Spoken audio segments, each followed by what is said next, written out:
Alright, hey guys, welcome back to the video, and today let's talk about smithing perks. What are my perk choices for the smithing skill in Bannerlord? There they are. Those are all my smithing perk picks. If you want to click out the video, there you go. But if you want me to explain to you why these are my picks, and also this video is a little bit different than all my other skill videos because there's a little bit more extra explanation I have to do for these choices because it's not just as simple as you smithing with one character. It's more advantageous to smith with multiple characters, which is I'm going to explain in this video. Okay? But pretty much what this video is going to do is I'm going to go over all these picks. I'm going to show off why I picked every single perk choice. And I'm also going to go over the perk choices which I feel, may sway depending on how your gameplay is going, how your game is going, how your game style is. You might want to choose A or you might want to choose B, depending on what you're trying to achieve.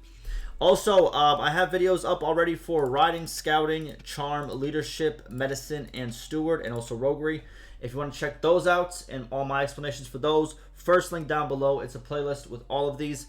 I'm planning on doing all of these skills. I do like one a week, so eventually I'm going to get to all of them. And if you're watching this in the far, far future, I probably have all of these already up. So go check the first link in the description. Appreciate it. Now, without further ado, let's get right to it. So what is smithing? Smithing is like whenever you create weapons, you can, let me just go into the town real quick, just to show off real quick. You can do smithing in every single town. You enter the smithy. You can smelt your items for materials. Then you can refine items also for more materials. And then you can forge your your weapons. There's orders you could do for NPCs for gold. You can also just sell your weapons, or you can use your weapons, obviously. So that's smithing in a nutshell. Very easy, very simple. And also with smithing, you can do this with multiple characters. I currently don't have any companions, but you can actually have a lot of different companions. So once you run out of smithing stamina, you can switch over to another person, whether it's your family members or your companions. They just have to be in the same party as you. And that's a very important fact because I'm going to mention it a lot in this video, because if you're going to go down the smithing route, do not solo smith with only one character. Make sure you dedicate at least, I would say, 2 companions or family members to smith with you, because it's going to make the process go a lot faster, because you don't have to actually wait for only one character to get their stamina back up. And also, in terms of the skills, you want to, because if you have multiple characters smithing, they're all going to increase their skill over time. And there's a lot of perks that you actually want both of them, to be honest with you. And how do you get both of them? Well, one character, your main character, is going to get one set of skills, and your secondary characters, your companions or your family members, aren't going to get the secondary type of skills. Okay? So let's do it. All right, so and also, how do you learn smithing? You just participate in the in the menu that we were just in, the smithing menu, and the better your skill is, the better type of weapons you can make, and it's easier to make those type of weapons. All right, so there it is. All right, so the first choice we have is efficient charcoal maker versus efficient iron maker. So charcoal maker makes it so instead of one hardwood producing 1 charcoal, now 2 hardwoods will produce 3 charcoal. So it's a better, you get 1 extra charcoal. So it's not a 1-to-1 as it was before. Now you can trade a 2 for 3. So therefore you get 1 extra. Versus iron, you can now produce crude iron more efficiently by obtaining 3 units of crude iron from 1 unit of iron ore. So this one, I'm pretty sure the original, well, actually no, since I don't have that perk, let me just go in real quick so I don't get these wrong for you. Right over here. So at first it's a 1-to-2. Well, actually it's kind of like a 2 for 2. 1 charcoal plus 1 iron equals 2 crude iron. With that perk, I would turn 1 charcoal, 1 iron ore into 3 crude iron. Okay. Now, why did I choose the charcoal instead of the iron? Well, because you're going to need a lot of charcoal in every part of the smithing process. You need charcoal. Whether you're forging an item, whether you're smelting an item that you already have, whether you're even doing the, or whether you're refining. Everything requires charcoal. Literally everything requires charcoal. To do this, you require charcoal. To forge this, you require charcoal. So you're going to need a lot of charcoal. So you need your first person or your main character to just consistently produce extra charcoal from the hardwood that you get. It's just very much needed. The iron is much easier to get, and the current what do you call it? The current one for two, really, one iron ore for two crude iron is still not too bad. If it was maybe like one iron for like 4 crude iron, maybe, but it's not that bad. But a 1 for 1 and then for 2 for 3 is such a better deal, and that is why I picked the charcoal option. And now, with that being said, though, with your companion or your family member, what you want to do is, once they reach level 25, you want to choose the Iron Maker. And then whenever the secondary character that you use for smithing, whenever you do need to actually produce crude iron, you make sure they do this task, and your main character does the task of charcoal maker, okay? So your main character is going to make the charcoal, and then your secondary character who has this perk is going to make the crude iron. You want to be as efficient as possible and not waste your resources. So make sure you remember which one has which, and then you use them accordingly, okay? Next choice we have is Curious Smelter versus Steel Maker. Okay, so now just so we can kind of go a little bit faster, Steel Maker, Steel Maker 2, and Steel Maker 3, they all do the same thing as Iron Maker. They make it so you can produce better in terms of steel. What's all the other names? Fine steel, and then Thamaskene steel, right? Those are the 3 types of steel, okay, in the game. So all 3 of these you want to get on your secondary character, okay? And that secondary character, and I suggest you get 2 secondary characters, and both of them have all 4 of these skills. And those are the characters that you're going to use to produce all these types of steels whenever you need them, okay? And how do you produce all these types of steels? Right here, the refining. So for your main character, he's going to be in charge of the hardwood and the charcoal, and then your secondary characters are going to be in charge of all of these, okay? And once you get all those other perks, you're going to actually get extra things that you can refine.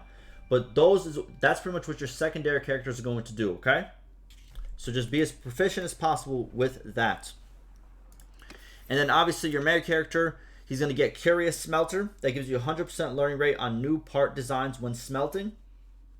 And then, you know, obviously make sure he smelts more, because whenever you do smelt, that's something else I forgot to mention.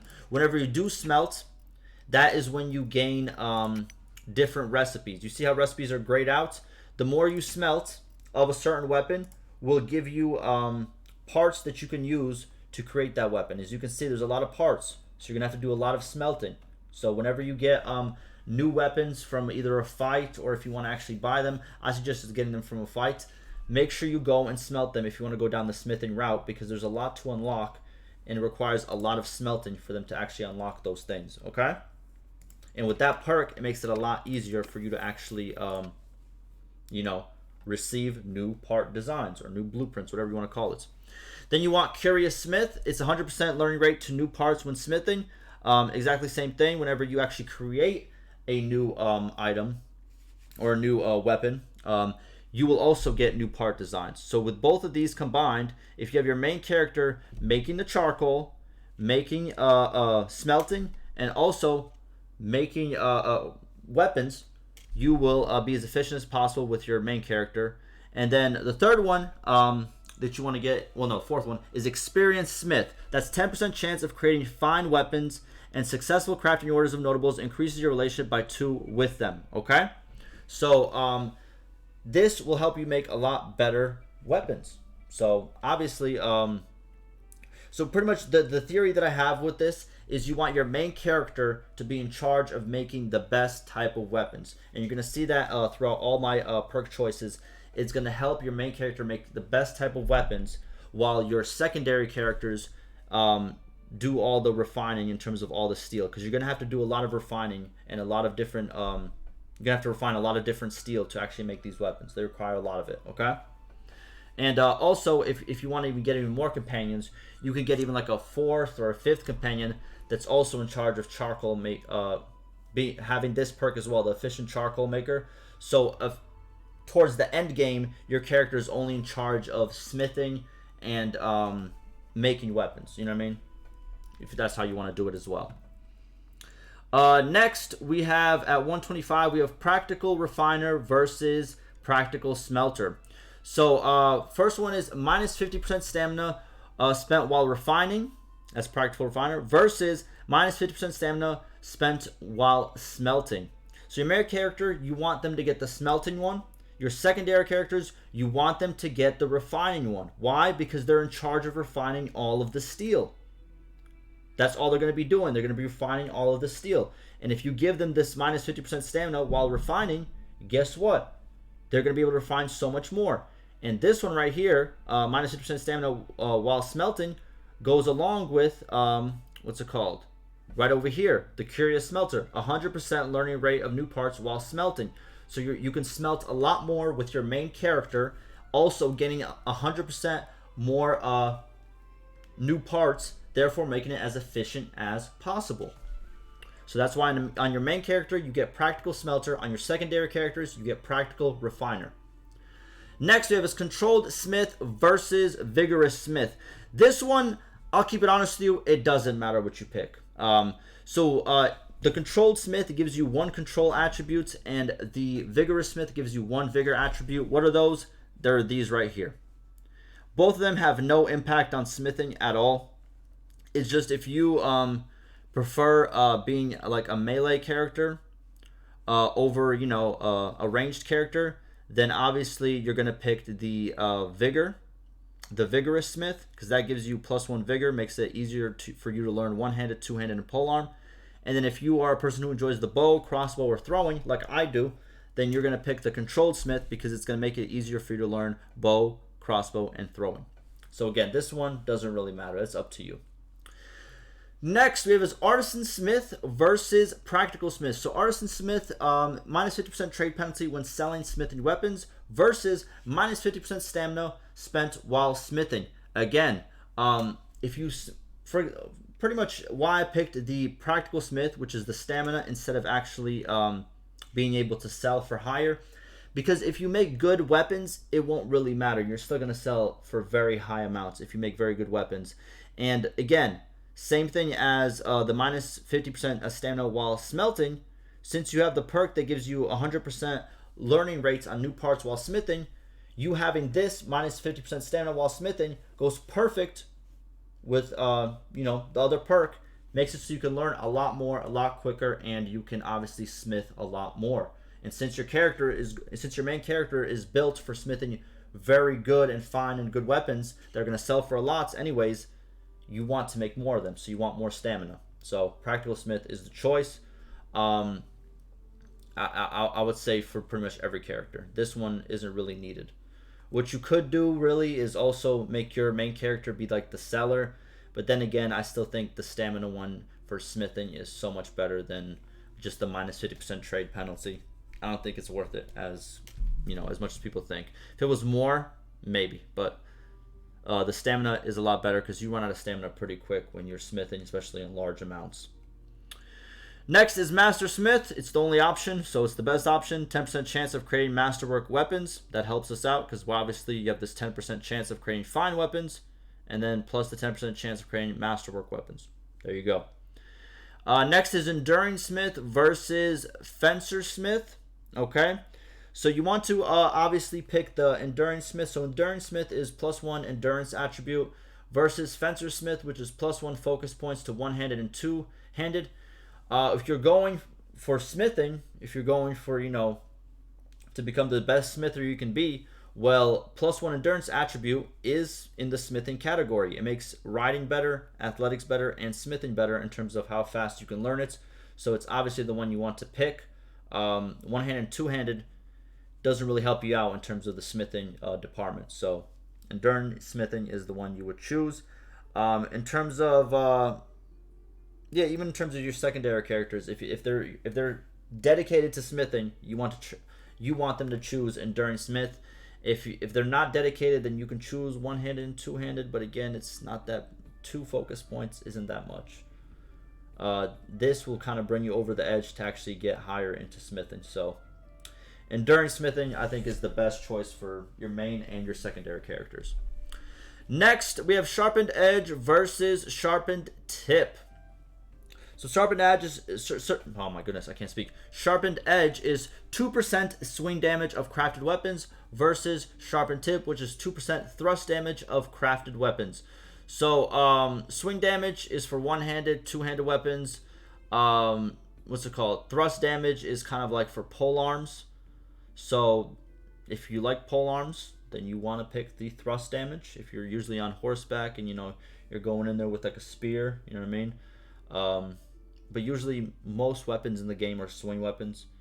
Most weapons you're going to use, most people that like, if you like using an axe, if you like using a sword, you want to go for the swing damage. I like the swings better than the thrusting weapons, so I went for Sharpened Edge. But again, if you really like pole arms, if you really like going on horses and lancing your enemies down, then go ahead, pick Sharpened Tip. And the last option is Legendary Smith. 5% chance of creating legendary weapons. Chance increases by 1% for every skill above 300. There it is. Best choice because it's the only choice. But there you go. That's pretty much how my smithing would look. Make sure your main character goes for the top 4 over here. Your secondary characters go for these. And also, as you progress farther and farther with your main character, again, you can get another companion that's just focused on charcoal making. So then you can just focus on smelting and smithing, so you can get a lot of new parts, and then eventually you can make really good weapons with this 10% chance over here, this 10% chance, and this 5% chance over here in terms of your smithing. That pretty much do it for me, and I'll see you in the next one.